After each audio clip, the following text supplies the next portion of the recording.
जय श्री राम। 19 वर्षीय जातक की कुंडली 24 दिसंबर 2002 में हुआ है आपका जन्म। आइए देखते हैं आपकी कुंडली में कौन से ग्रह कहाँ किस भाव में बैठे हैं, उनका क्या अर्थ है, क्या है आपके जीवन में। आपकी कुंडली कर्क लग्न और सिंह राशि की कुंडली है। लगन के मालिक चंद्रमा, राशि के मालिक सूर्य। चंद्रमा एक चंचल ग्रह है, स्वभाव के अंदर चलायमानता, सोच में गहराई और स्थिरता की कमी देता है। यानी व्यक्ति के जीवन में टिकाऊपन होना थोड़ा सा मुश्किल होता है ऐसे लगनों के वालों के लिए। लगन के मालिक तो चंद्रमा है, राशि के मालिक सूर्य देव। चंद्रमा सूर्य की राशि में, चंद्रमा मन का कारक, बड़ी सोच रखने वाला व्यक्ति। जीवन में बड़ा सोचना है, कुछ बड़ा करना है, बड़ी इच्छाएं रखनी है, छोटा काम नहीं करना है, यानी बड़ी सोच रखने वाला व्यक्ति सिंह राशि वाले अधिकतर देखे जाते हैं। शौकीन मिजाज कह सकते हैं इसको हम। सुख सुविधाएं प्राप्त करनी है। लगन में बैठा उच्च का बृहस्पति।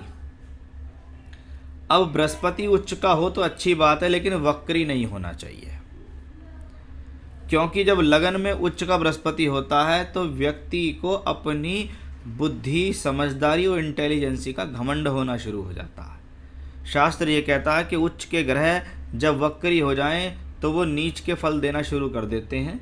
वो फल तो नीच के नहीं देते, लेकिन व्यक्ति को नीचता की तरफ लेकर चले जाते हैं, क्योंकि वक्री का बृहस्पति का लगन में होना आपको अपनी बुद्धिमानी, अपनी सूझबूझ पर घमंड दिलाता है। व्यक्ति सोचता है कि जो मैं सोच रहा हूँ, जो मैं कर रहा हूँ वही सही है, बाकी लोग क्या सोच रहे हैं और क्या कर रहे हैं सुन मैं सबकी लूँगा, लेकिन करूँगा मैं अपने मन की ही, ऐसा उच्च का बृहस्पति दिखाता है। तो थोड़ा सा आपको इस चीज़ को कंट्रोल करना होगा अगर जीवन में कुछ करना है तो, क्योंकि बृहस्पति भाग्येश होकर भी यहाँ है तो ये घर परिवार की सपोर्ट दिलाता है, पारिवारिक स्थिति को मजबूत करता है, ऐसा हम यहाँ कह सकते हैं। भाग्येश है, उच्च का होकर बैठा है तो परिवार की तरफ से सुख सुविधाएं मिल जाएंगी, ईश्वर के प्रति आस्था हो जाएगी, धार्मिक कार्यों के प्रति आस्था हो जाएगी। पंचम भाव में राहु केतु अक्ष। केतु पंचम भाव में मंगल की राशि में, राहु शुक्र की राशि में और मंगल शुक्र का योग। तो यहाँ कहते हैं राहु केतु जिस ग्रह की राशि में हो उसको देखो कि भैया अगर बुद्धि स्थान पर राहु या केतु जैसा कोई प्लैनेट होगा तो कहीं ना कहीं बुद्धि भ्रमित तो होगी, क्योंकि राहु केतु एक भ्रमित करने वाले ग्रह भी हैं, स्वभाव में अशुभ भी हैं। ये मंगल और शुक्र का योग जब चौथे घर में बने तो सुख सुविधाएं तो बहुत चाहिए जीवन में। या ये कह सकते हैं व्यक्ति के स्वभाव में यह है कि मैं जीवन में सुख सुविधाओं के साथ ही जीना चाहता हूँ, मुझे लग्जीरियस लाइफ चाहिए, अच्छा खाना, अच्छा पहनना, अच्छा ओढ़ना, भौतिक सुख चाहिए, अच्छी बाइक, अच्छी गाड़ी, रहन सहन बहुत अच्छा होना चाहिए मेरा, ऐसी इच्छाएं मन में होती हैं। और जब ये मंगल शुक्र का योग हो और उम्र 19 साल हो, क्योंकि वर्तमान में आपको शुक्र की दशा भी चल रही है, तो व्यक्ति का ध्यान इतना पढ़ाई लिखाई की तरफ नहीं होता है जितना भौतिक सुख सुविधाओं को प्राप्त करने में होता है। कि पढ़ाई लिखाई ठीक है, अपनी जगह चलती रहेगी, कोई दिक्कत नहीं है, बाकी सुख सुविधाओं में कमी ना हो। और मंगल शुक्र के योग के बारे में शास्त्र में बहुत कुछ ऐसा लिखा हुआ है कि अगर ये जवानी में मिले ऐसी दशा तो व्यक्ति का दिमाग भोग विलास की तरफ जाता है, और आपके सभी सवाल जितने भी हैं वो इसी तरफ आपको ले जा रहे हैं कि एक 19 साल के बच्चे के दिमाग में आखिर क्या आ सकता है कि अगर वो देखने में थोड़ा ठीक ठाक हो, लग्जीरियस लाइफ उसके पास हो, पिताजी का पैसा उसकी जेब में हो, तो उसके जीवन में उसको बहुत सारी चीज़ें ऐसी लगनी शुरू हो जाती हैं कि हाँ भाई मैं तो जीवन में बहुत कुछ प्राप्त कर सकता हूँ। इसीलिए सवालों में भी झलका कि शादी के पहले की लव लाइफ बताओ, मैरिड लाइफ बताओ, शादी के बाद के एक्स्ट्रा मैरिटल अफेयर बताओ।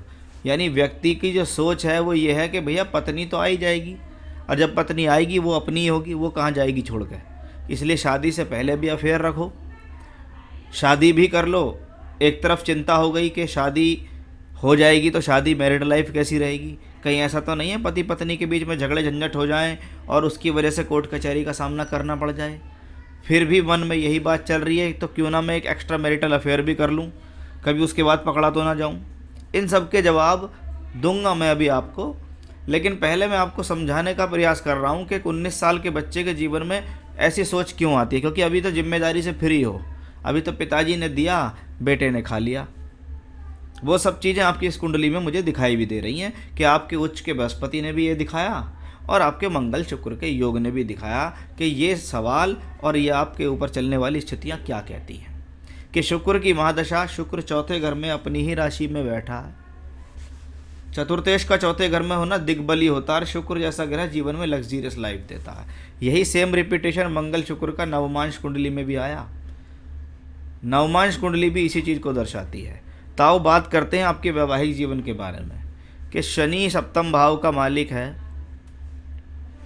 और वह द्वादश भाव में वक्री होकर बैठा है। ये कॉम्बिनेशन शादी में देरी, शादी में परेशानी, वैवाहिक जीवन के अंदर प्रॉब्लम को दर्शाता है। क्योंकि शनि जैसा ग्रह नवमांश में भी अष्टम भाव में है, वहाँ बृहस्पति जैसा ग्रह द्वादश भाव में वक्री होकर बैठा है।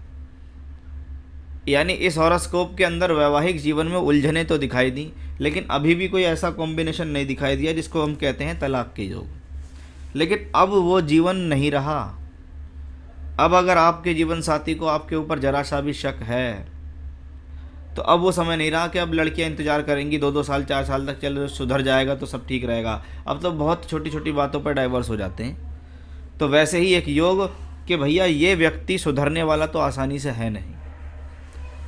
आपकी कुंडली में ऐसा योग नहीं कि आप अभी तो सुधर जाएं, अभी तो आप 4-5 साल नहीं सुधरेंगे।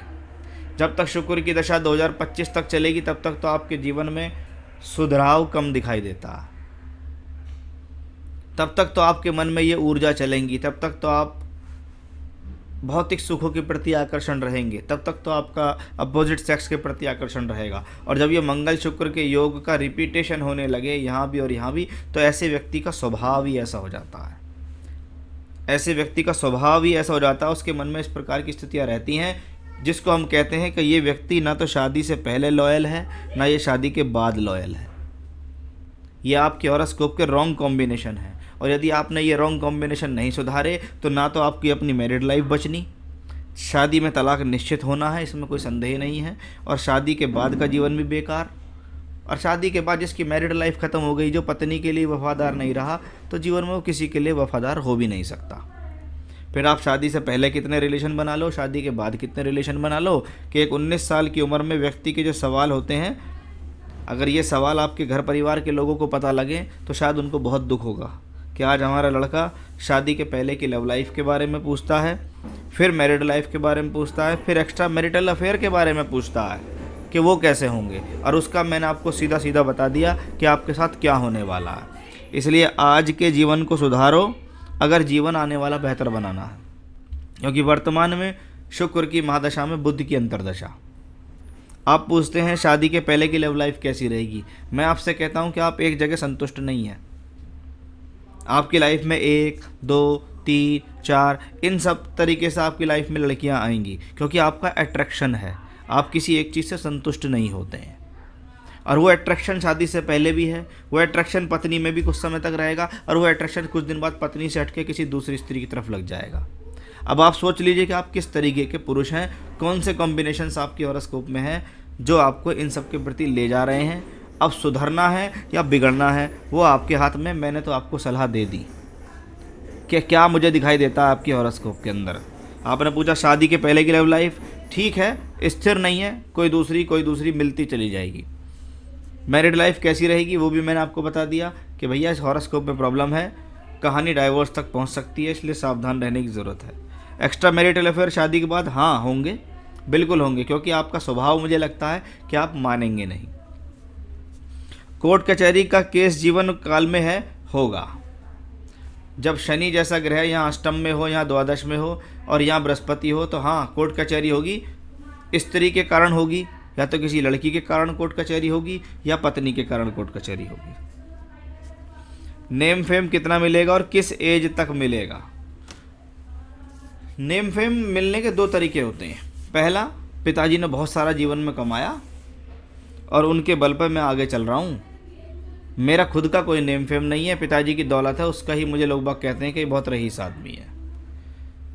जब खुद के नेम फेम की बात आती है तो उसके लिए दशा अच्छी होनी चाहिए। वर्तमान में आपकी दशाएं आपको पढ़ाई से अलग अलग खींच के ले जा रही हैं। वर्तमान में आपकी दशाएं आपको भौतिक सुख साधन की तरफ ले जाती ज़्यादा दिखाई दे रही हैं, बनिस्पत उस तरफ कि आप जीवन में खुद अपने बल पे कुछ करें। तो मुझे आपके हॉरोस्कोप को देख के कुछ नहीं लगता ऐसा कि आने वाली दशाएं आपको कोई बहुत बड़ा नेम फेम देने वाली हैं। इसलिए मेरी बात को पे गौर कीजिएगा, उनको सुनिएगा, क्योंकि हो सकता है मेरे द्वारा कही गई बातें आपको कठोर और कड़वी लग रही हों, लेकिन मेरा काम होता है लोगों को जीवन में सच्चाई से अवगत कराना कि जीवन में यही सब कुछ नहीं होता कि फादर से मिला, सुख साधन मिले, ऐशो आराम पूरे हैं ज़िंदगी में, खाने पीने की कमी नहीं, धन दौलत सब कुछ है, लेकिन अपने खुद का चरित्र भी कोई चीज़ है।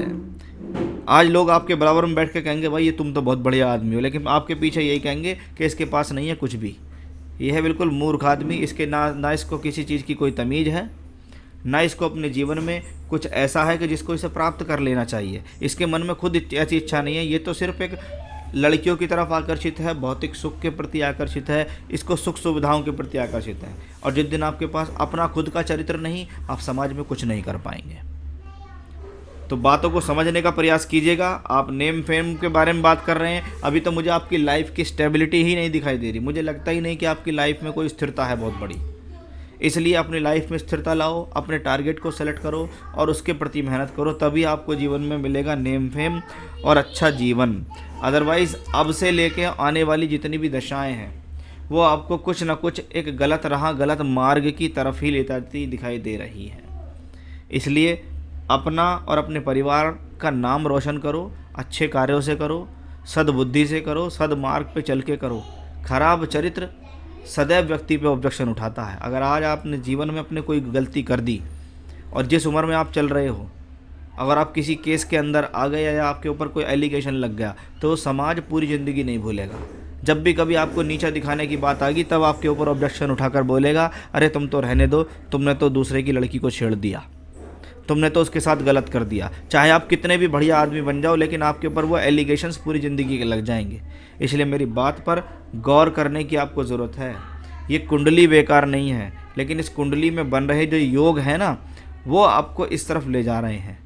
और ज्योतिष का काम होता है मार्गदर्शन करने का। एक ज्योतिषी वही है जो आपको सही राह दिखा सके, एक ज्योतिषी वही है जो आपके अंदर कमियों को बता सके, और उन कमियों को अगर आपने सुधारा तो आप अपने जीवन में आगे बढ़ोगे। क्योंकि बुद्धि की कमी नहीं है आपके अंदर, योजनाओं की कमी नहीं है आपके ऊपर, लेकिन आपको अपनी बुद्धि और योजना कहाँ किस डायरेक्शन में लगानी है वो आपके लिए बहुत ज़्यादा ज़रूरी है। इसलिए भटकाव से, सौंदर्य से, इनसे बचें, अच्छे चरित्र का निर्माण करें और अच्छे चरित्र का निर्माण करके आप आगे बढ़ें। अगर आपकी ऐसी ही आदतें रहीं तो आप समझ लीजिएगा विवाह होना भी मुश्किल है, और हो जाए तो मैरिड लाइफ बहुत ख़राब हो जाएगी, पत्नी चली जाएगी छोड़ के, कोर्ट कचहरी झंझे झंटे में फंसे रह जाओगे। तो ये मेरा आपको समझाने का ध्येय था, क्योंकि आपकी कुंडली भी कुछ इस प्रकार की ही है।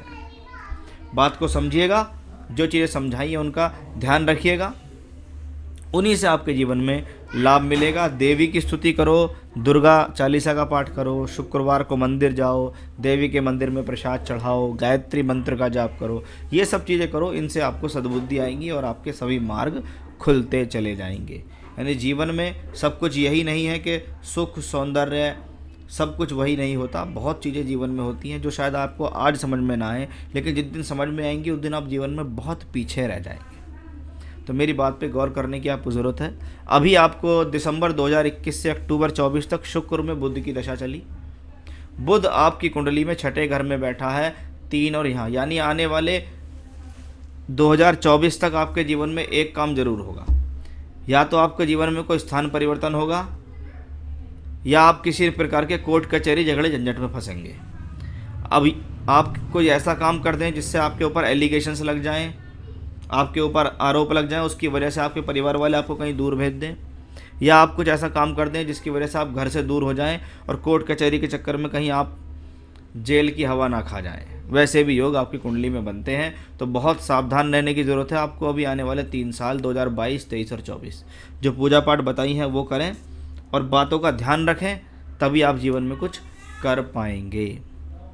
तो ये था आपकी हॉरोस्कोप का एनालिसिस। नमस्कार।